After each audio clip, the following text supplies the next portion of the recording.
with that noise, do we? No, Could be misconstrued.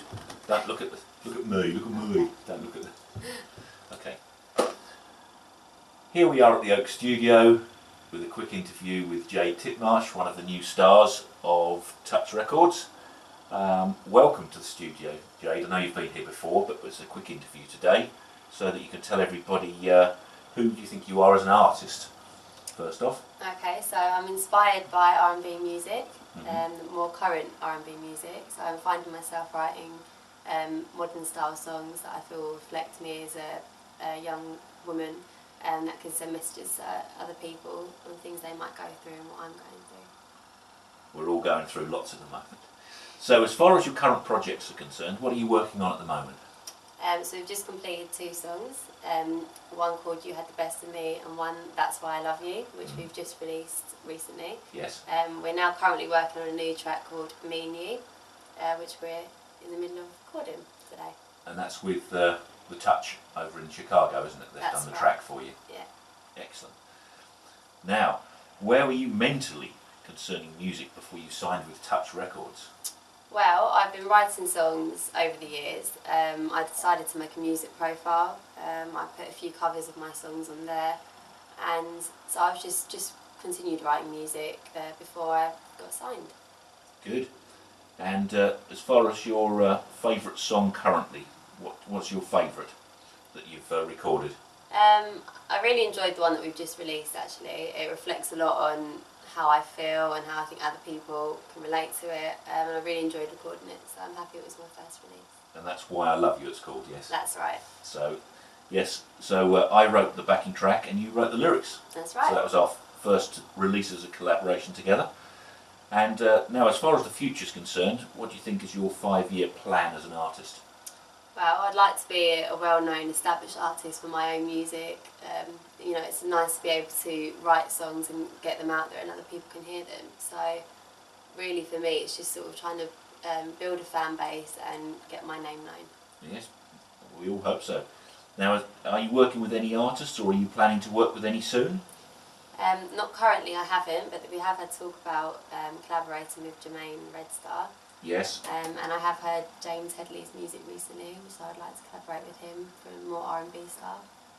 Do you have any future album ideas, and what would you like to call it?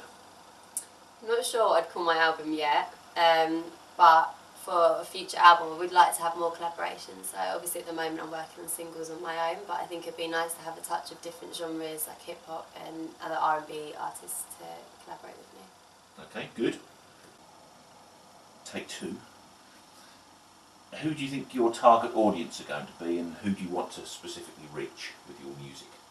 Well, I hope there'll be some music that will appeal to every age, but I'd say as I'm a young female myself, I think that my music aimed at a younger audience who can, you know, possibly relate at the moment in what they're going through in music.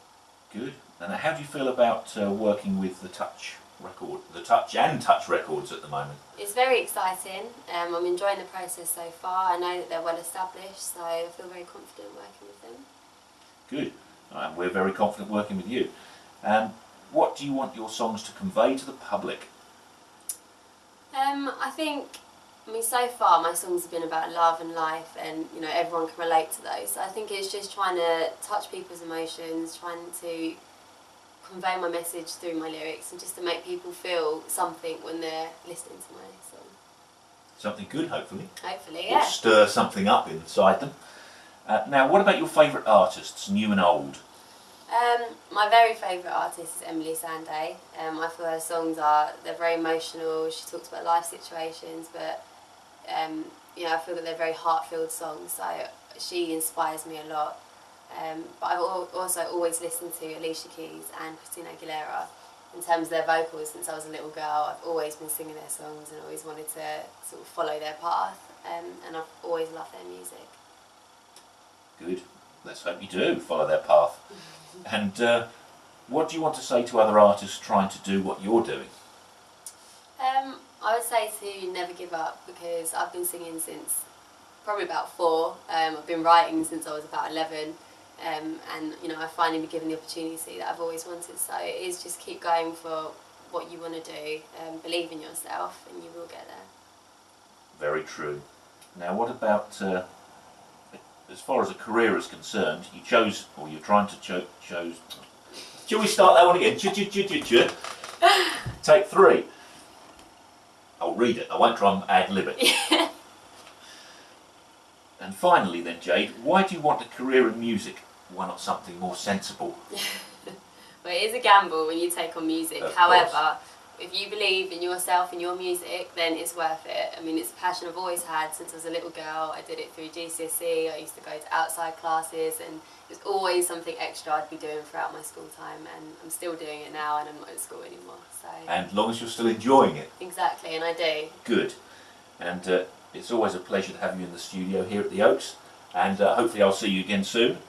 And good luck with all your future songs, and I look forward to helping you record and produce them in the future. Thank you. There we are, signing off from the Oak Studio with Jade Titmarsh and you know who, Dick Groves. I don't know why I said that at the end. I'll cut that off.